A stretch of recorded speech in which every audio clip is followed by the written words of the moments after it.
From an A-list actor who doubted he'd fit the role to a demolished Hollywood landmark caught on film just in time, Devil in a Blue Dress hides mysteries both on and off screen.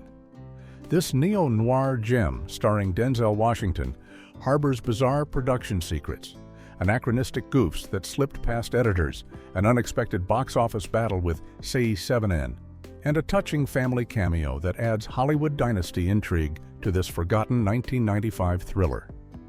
Fact 1. Don Cheadle initially refused the role. When casting began for Devil in a Blue Dress, director Carl Franklin had a particular actor in mind for the role of Mouse, the unpredictable and violent sidekick to Denzel Washington's Easy Rawlins. Franklin had previously worked with Don Cheadle in his thesis film at the American Film Institute, so he knew the young actor had the talent to bring this complex character to life. But there was one significant problem. Cheadle wanted nothing to do with the audition. The reason wasn't about the character or the script, but rather something much more practical. Cheadle genuinely believed he was far too young to play Mouse convincingly opposite Denzel Washington, who was already an established Hollywood star by 1995. The age gap between the two actors was roughly 10 years, and since Mouse and Easy were supposed to be old friends and contemporaries from their days back in Houston, Cheadle felt the casting simply wouldn't work. In the original story, these two men shared a history that stretched back years, and Cheadle worried that the visible age difference would undermine the believability of their longtime friendship.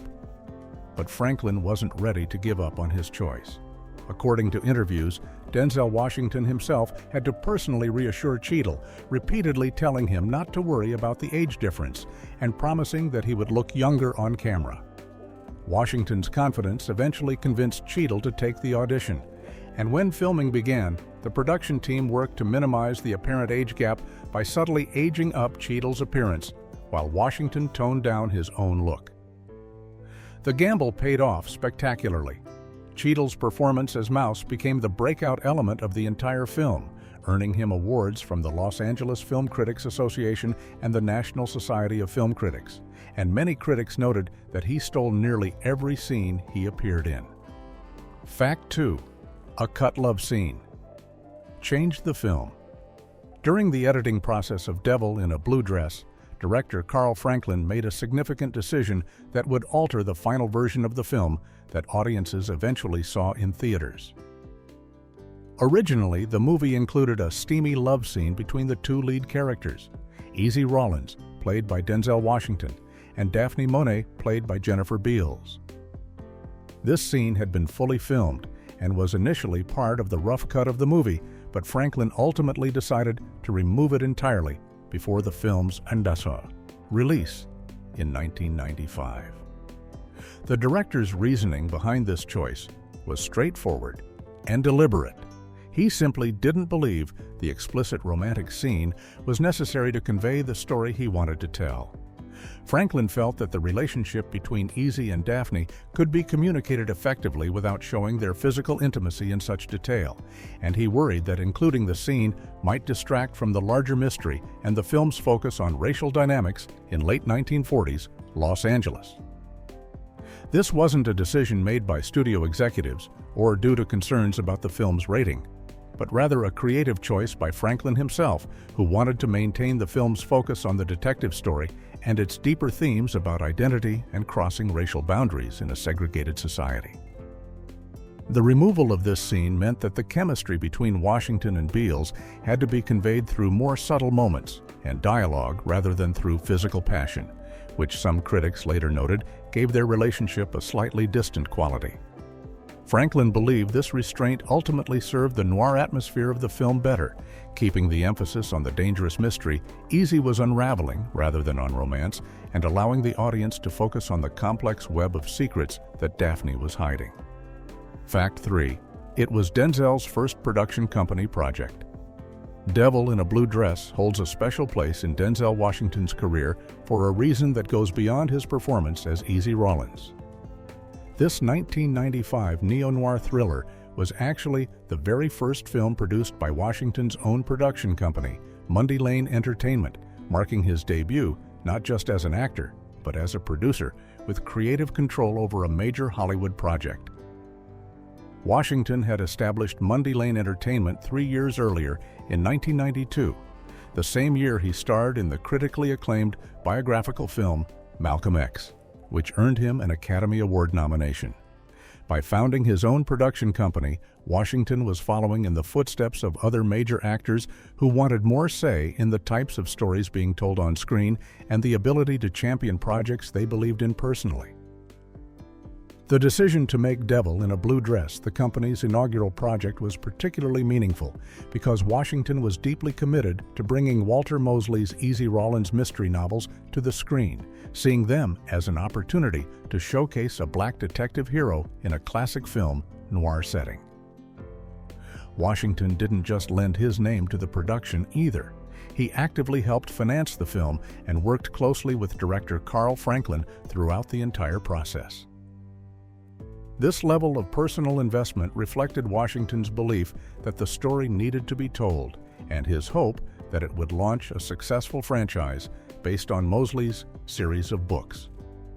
The fact that this was Mundy Lane's first venture also meant that the film's disappointing box office performance had particularly significant consequences, as it prevented Washington from continuing the Easy Rawlins series and shaped the direction his production company would take with the future projects. Fact 4. The Ambassador Hotel was living on borrowed time. One of the key filming locations in Devil in a Blue Dress was the historic Ambassador Hotel, located at 3400 Wilshire Boulevard in the heart of Los Angeles, where Easy Rawlins meets Daphne Monet for a pivotal scene in the movie. This elegant hotel, which opened in 1921, had been a glamorous fixture of Hollywood's golden age and served as a popular filming location for decades.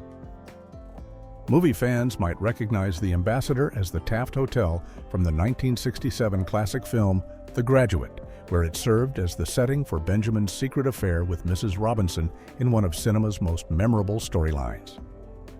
By the time Devil in a Blue Dress was filmed in 1994 and 1995, the Ambassador had already closed its doors to guests and was being used primarily as a film location, giving productions access to its authentic period architecture and atmosphere. What makes the hotel's appearance in Devil in a Blue Dress particularly poignant is that this grand Los Angeles landmark was living on borrowed time. Just 11 years after the film's release, the Ambassador Hotel was completely demolished in 2006 to make way for new development, erasing a significant piece of Hollywood and Los Angeles history forever. This means that Devil in a Blue Dress captures the Ambassador Hotel in one of its final appearances on film, preserving its Art Deco interiors and mid-century elegance for audiences long after the physical building ceased to exist. The hotel's destruction was controversial among preservationists who wanted to save the historic structure, but ultimately the building could not be saved, making its appearance in this film an unintentional time capsule of a lost Los Angeles landmark. Fact 5. A box office, David versus Goliath. Situation: Devil in a Blue Dress faced incredibly unfortunate timing when it came to its theatrical release, finding itself going head-to-head with one of the most successful thriller films of the entire decade. The movie opened in wide release on September 29, 1995, landing in theaters just 1 week after David Fincher's dark thriller C7N had already captured the attention of moviegoers across the country. Both films fell into the crime and mystery genre, and both were targeting similar adult audiences looking for sophisticated thriller entertainment, but the box office results couldn't have been more dramatically different. SE7N, which starred Brad Pitt and Morgan Freeman as detectives hunting a serial killer, became an enormous hit and went on to earn $327 million worldwide against a production budget of roughly $34 million, making it one of the highest-grossing films of 1995.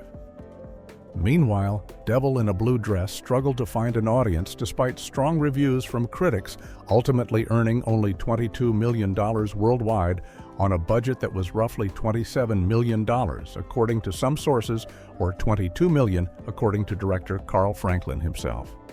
The timing couldn't have been worse for Carl Franklin's neo-noir mystery, as audiences were already flocking to see C7N during its opening weeks, and the film maintained its grip on the #1 spot at the box office for multiple consecutive weekends. Devil in a Blue Dress debuted in third place during its opening weekend with just over $5 million, and it quickly fell further down the charts in subsequent weeks as C7 continued to dominate. This head-to-head competition essentially sealed the fate of what could have been a successful franchise, as the poor box office performance meant there would be no sequels adapting the remaining Easy Rawlins novels. Fact 6. The film broke even but killed a franchise. The financial performance of Devil in a Blue Dress tells a complicated story that ultimately ended what could have been a long-running film series based on Walter Mosley's popular Easy Rawlins novels. According to director Carl Franklin himself, in audio commentary on the film's home video releases, the movie had a production budget of $22 million and managed to earn exactly $22 million in worldwide box office revenue, which on paper looks like the film broke even. However, the reality of Hollywood accounting makes this seemingly neutral result actually quite disappointing, because studios need films to earn significantly more than their production budgets to account for marketing costs, theater splits, and distribution expenses. The domestic performance was particularly troubling, with the film earning only about $16 million in the United States and Canada, meaning it failed to recoup even its production budget in its home market. The remaining $6 million came from international markets, but this wasn't nearly enough to make the film profitable when all expenses were considered.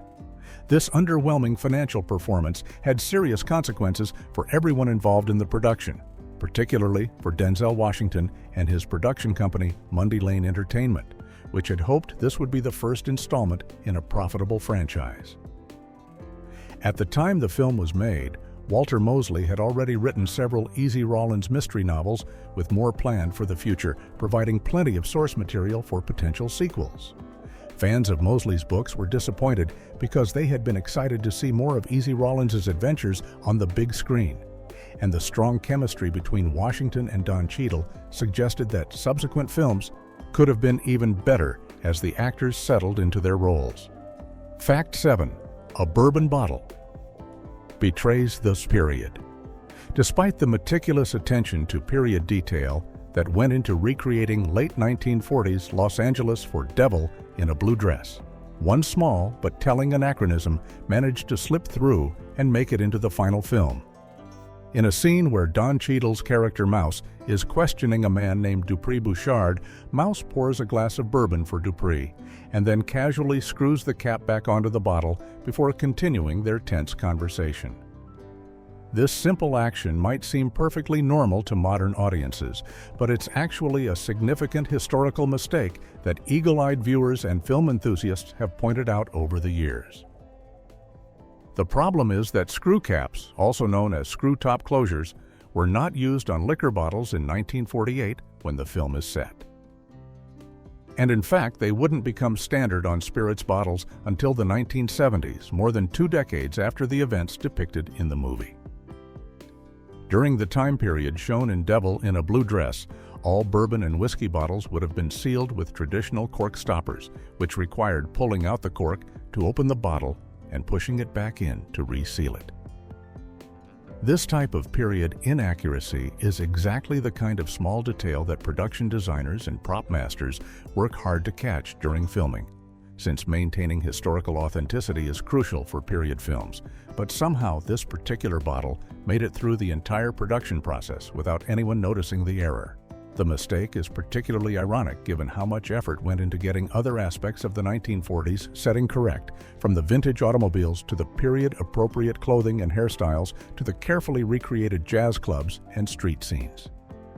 Fact 8. The wrong money made it on screen. Another historical inaccuracy that made it past the production team involves something that appears in one of the film's early and important scenes. When the mysterious DeWitt Albright, played by Tom Sizemore, pays Easy Rawlins for taking on the job of finding Daphne Monet, he hands over cash as payment for Easy's detective services. Viewers who paused the film or watched closely during this transaction noticed something very wrong with the money being exchanged. The $20 bill that appears on top of the stack of cash is actually a modern Federal Reserve note, and specifically, it bears the signature of Nicholas Brady, who served as the United States Secretary of the Treasury from 1989 to 1993 under President George H.W. Bush. This is a glaring anachronism because the film is set in the summer of 1948, more than 4 decades before Brady would even hold that position. In 1948, the paper currency in circulation would have been silver certificates, which looked distinctly different from modern Federal Reserve notes and featured different signatures, security features, and design elements that were appropriate to that era. Silver certificates were a type of paper money that could actually be exchanged for silver at banks, and they were the standard form of currency during the 1940s before being phased out in later decades. This mistake is the kind of detail that prop departments normally catch during preparation, as period-accurate currency is usually one of the basic requirements for any film set in the past. But somehow this modern bill made it through filming and into the final cut of the movie without anyone on the production team spotting the error. Fact 9. Director Carl Franklin was an AFI graduate. Before Carl Franklin became the director of Devil in a Blue Dress, he took an interesting path to get behind the camera that included formal training at one of the most prestigious film schools in the United States. Franklin attended the American Film Institute Conservatory, graduating with the class of 1986 after earning his master's degree in directing. The American Film Institute, commonly known as AFI, is an elite filmmaking program in Los Angeles that has produced numerous successful directors, cinematographers, and screenwriters over the decades. What makes Franklin's connection to Devil in a Blue Dress even more interesting is that his relationship with Don Cheadle actually predates this film by several years. During his time at AFI, Franklin cast Cheadle in his thesis film, which is the final project that graduate students must complete to earn their degrees from the program. This earlier collaboration meant that Franklin was already familiar with Cheadle's talent and screen presence long before the opportunity to make Devil in a Blue Dress came along, which explains why Franklin was so determined to cast Cheadle as Mouse, despite the actor's initial reluctance about the role. After graduating from AFI, Franklin spent several years working on various projects before getting his big break with the crime thriller One False Move in 1992, which earned him recognition as a promising new director and eventually led to him being hired for Devil in a Blue Dress. The editor of Devil in a Blue Dress, Carol Kravets-Iconian, was also an AFI graduate from the same class of 1986, showing how the connections Franklin made during his time at film school continued to benefit him throughout his career and helped him assemble a talented team for this ambitious period noir project. Fact 10. The calendar doesn't match the season. Devil in a Blue Dress contains a double continuity error involving dates and seasons that anyone paying close attention to the details can spot. Early in the film, Easy Rawlins is shown reading a newspaper while looking through the want ads for job opportunities, and the date printed on this newspaper is Saturday, May 18, 1948. However, anyone who takes the time to check a historical calendar for 1948 will discover that May 18th of that year actually fell on a Tuesday, not a Saturday, meaning the prop newspaper used in the film has the wrong day of the week printed on it.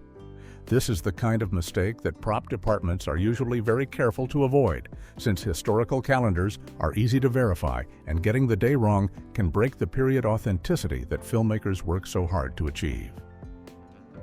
But the calendar confusion doesn't end there, because the film also has a seasonal inconsistency that compounds the date problem.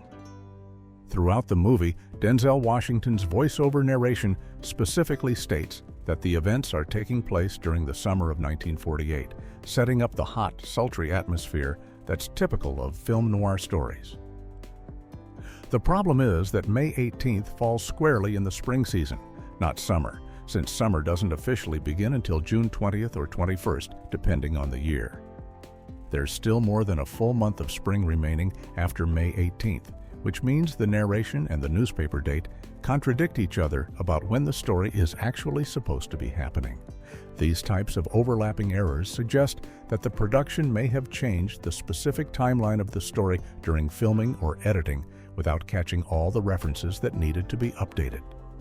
Fact 11. Jonathan Demme nearly directed it. Instead, Devil in a Blue Dress could have been a very different film if one of Hollywood's most acclaimed directors had followed through on his initial interest in the project. Jonathan Demme served as executive producer on the film alongside Edward Saxon, but at one point during the development process, Demme actually considered directing Devil in a Blue Dress himself rather than just producing it. This would have been a particularly significant choice given Demme's status in Hollywood at the time, since he was coming off the massive critical and commercial success of The Silence of the Lambs in 1991, which had won all 5 major Academy Awards, including Best Picture and Best Director. Demme also had a previous working relationship with Denzel Washington, having directed him in the powerful drama Philadelphia in 1993, which earned Washington widespread acclaim and demonstrated that the two could collaborate effectively on serious, socially conscious material. However, Demme ultimately decided to step back from the director's chair and hand the project over to Carl Franklin instead, and the reason for this decision was Franklin's impressive work on the crime thriller One False Move from 1992. That film had been a critical success despite being released straight to video initially, and it showcased Franklin's ability to handle complex narratives involving crime, race, and moral ambiguity in ways that impressed both audiences and industry professionals. Demme recognized that Franklin's sensibilities and demonstrated talents made him the right person to bring Walter Mosley's novel to the screen, so he chose to support the project as a producer rather than directing it himself, allowing Franklin to establish his own vision for the film. Fact 12. Denzel's son has an uncredited cameo. Hidden within Devil in a Blue Dress is a small family connection that most viewers would never notice without knowing where to look. A young John David Washington, who is Denzel Washington's son, appears in the film in a brief uncredited role listed simply as Boy with Toy Rifle in the cast credits. At the time of filming in 1994 and 1995, John David would have been around 10 or 11 years old, and this tiny part in his father's movie was just a minor childhood appearance that didn't suggest he would eventually follow in his father's footsteps as an actor.